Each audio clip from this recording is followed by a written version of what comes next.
indicator that he has some sort of similarities. But one of the things that him and the Gnostics completely disagree about is gnosis. Marcion is not interested in secret knowledge, secret wisdom, internal attainment, and all that sort of stuff. Marcion is really interested in salvation. Marcion is all about law and grace. And the other thing that really and in that same sort of vein, the thing that differentiates him is he's an evangelist. The Gnostics were secretive, and they used to gather privately, from what we can tell, and they had no problem going to normal Christian services, some of them, but then at later dates, gathering together to read their secret books or their secret meetings. Marcion wasn't like that. Marcion was an evangelist. He was a corner sort of preacher, if you can imagine. From what he got out there, he tried to get people to listen to him. He wanted everybody to hear this. Paul was his hero, and Paul wanted to preach the gospel to all people. And Marcion was that same sort of vein. So right there, they're the two major differences that you can talk about. There are a lot of other little nuances that they disagree on. And they definitely have points of contact, but they get there in completely different ways.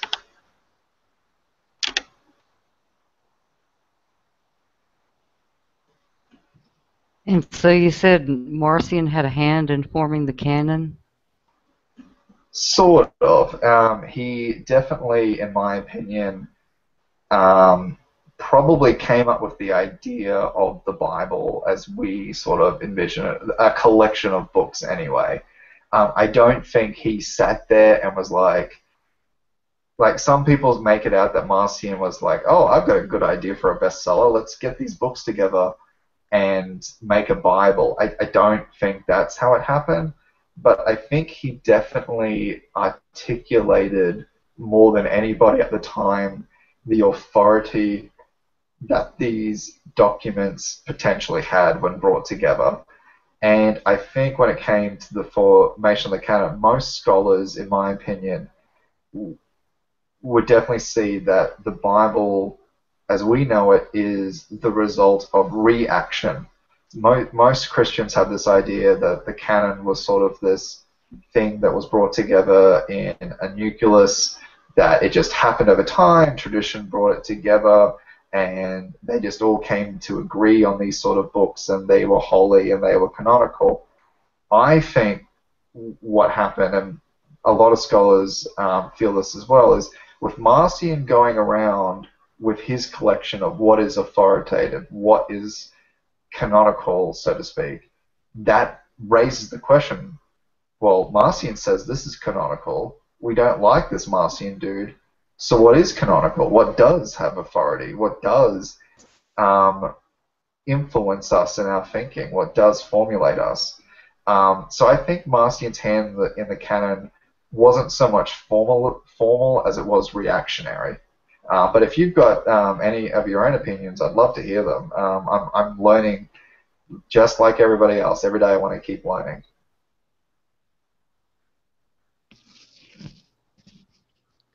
That's why I was actually wanting to hear your opinion, since you've been recently studying all about him and writing about him.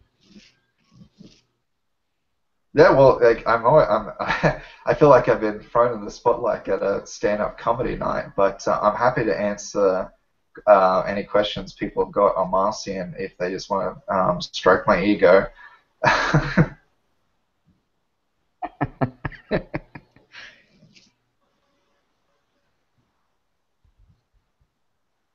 Well, tell me. So do you think there's any... Oh, no, I'm sorry. About when Marcion actually lived and how old he was at the various times of his life that we can document? Oh, that is such a really interesting question. I take it you've read, or at least are familiar with the debate on this between Hoffman and Moll and Harnack. I'm familiar. There's a debate on this, yes. Yeah, basically the debate is, okay, how to put it. Basically the issue is Marcion is mentioned by a lot of early church fathers from the early to the middle to the late second century. And that alone indicates that he was active in some respect towards the beginnings of the second century. The question is how active, where, when, and all those sort of troubling things that happen with it. Um, uh, from what I think Sebastian Moll, who wrote, in my opinion, the absolute best book on Marcion of probably the last decade, he has really studied the dates and the data, and I'm just shamelessly opening my thesis right now because I don't have the dates off my head. But he basically, Joseph Hoffman wrote a book called Marcion and the Restitution of Christianity, and his thesis was basically that the dating of Marcion should be a lot earlier. That Marcion was born in, I think, 70 CE. Yeah, 70. I've got it open now. And that would mean that most of his activity took place way earlier in like the beginning of the second century. And that completely threw everything out of whack because most scholars dated Marcion towards the middle of the second century.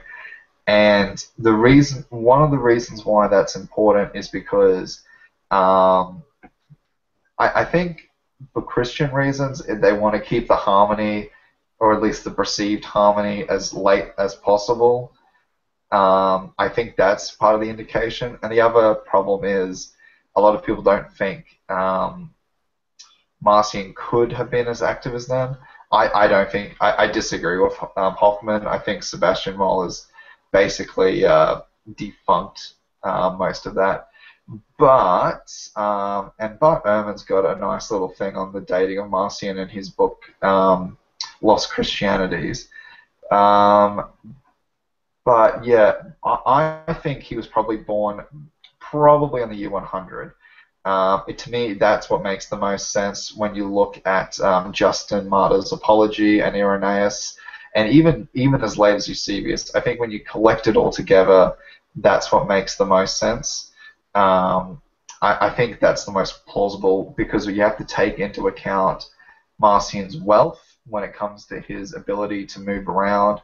And I know it's a little psychoanalytical, but if Hoffman was right that Marcion was born the time he was, that means he would have been 50 by the time he reached Rome. And I don't see it being plausible that Marcion would get rejected by the Roman Church and then set off to create his own religion as late as 50 in the ancient world. Sebastian Moll says that that's the sort of thing that a young man does. And I know that's like reading psychology into the past, but to me, the date and the actual argument's more plausible that Marcion was born around the year 100.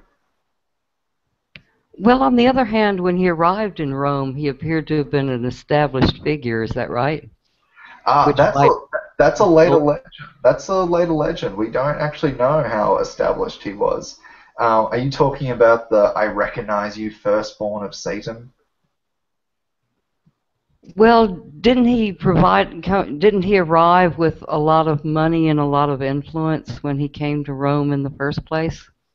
Tertullian says that when he arrived in Rome, he donated 200,000 sesterces to the Church of Rome. So that's all really Tertullian tells us. And then he meets Credo, this mysterious figure who influences him, apparently, and then he starts to preach his gospel, and then the Romans kick him out. Tertullian actually doesn't establish he was. And the other issue is a lot of the stuff we have about Marcion's birth and youth, in my opinion, is very questionable. Like the fact that he was raised by a bishop father and that he sexually assaulted a virgin. I think they're very dubious information used by later Christian writers to make him look far worse than he is. In my opinion, I think he probably was raised in a Christian household. That would make sense to me why he has such knowledge of the Christian faith at such a young age, and he probably was wealthy.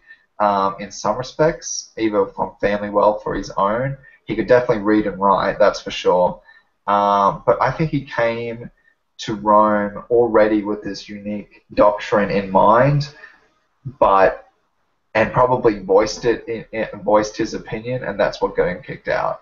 I don't think he was as well established a figure as later writers think he was. Okay, fair enough.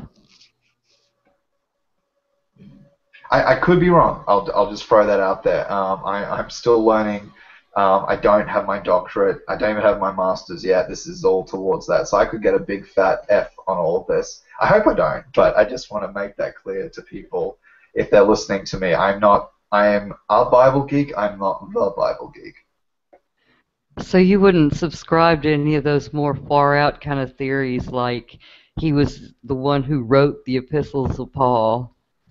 No, I don't. Dr. Price and I would disagree about that. I do. I subscribe to the very boring view that Paul did write letters. I probably not all of them. I definitely agree that he wrote what most scholars would consider the authentic seven. This is going to test me. Galatians, First and Second Corinthians, Romans, Philemon, First Thessalonians, um, Philippians. I think that's all of them.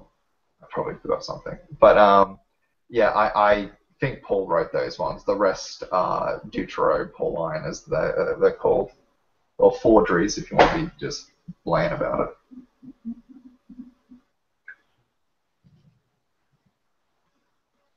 Does anyone else want to talk? Please.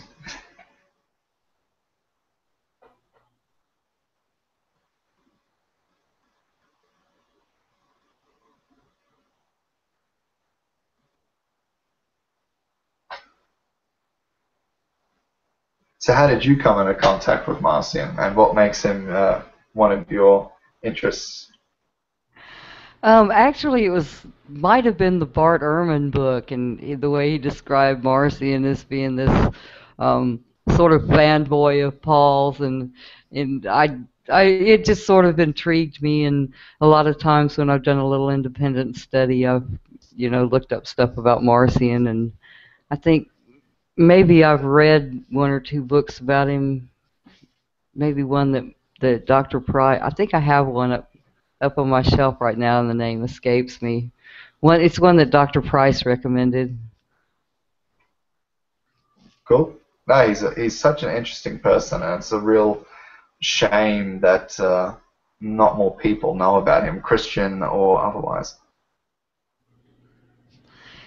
Yeah, actually, there was this website that I think it was Acharya that linked me to it, where these guys were talking about how all of the early documents um, where the word Christian appears actually originally said Christian, like Marcionites were Christians rather than Christians. Is that right?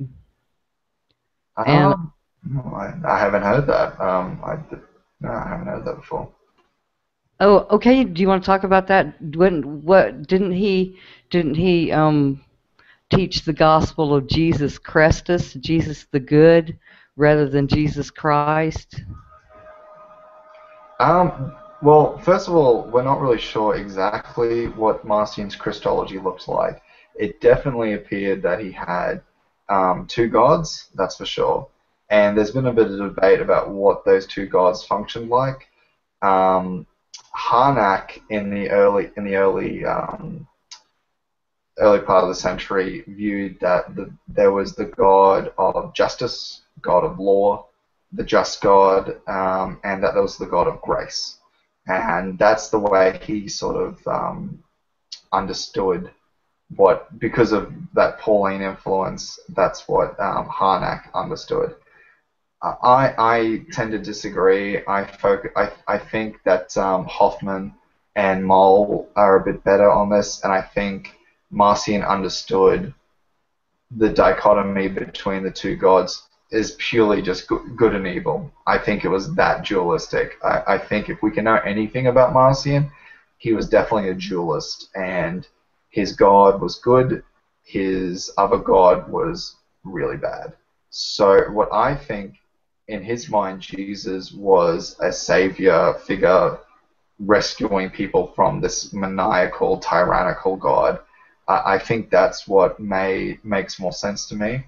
Beyond that, we don't really know. Some Christian writers think that Marcion's Christology was docetic, that he thought Jesus was a phantasm. Um, and in fact, there's this really funny. I laughed at it the other day. Um, Tertullian insulting Marcion says, I think something like this, that it would be easier to find a man without a heart and brains like Marcion himself than a Christ without flesh. I don't know about that. I know, it just made me laugh because, like sometimes you're reading these big, heavy, like, Against Marcion is not exactly light Sunday reading, but it is nice to know that even Tertullian and his Stortionists in the 2nd century had a sense of humor. And that's all we've really got by Marcion, right? Is what's been quoted by his detractors.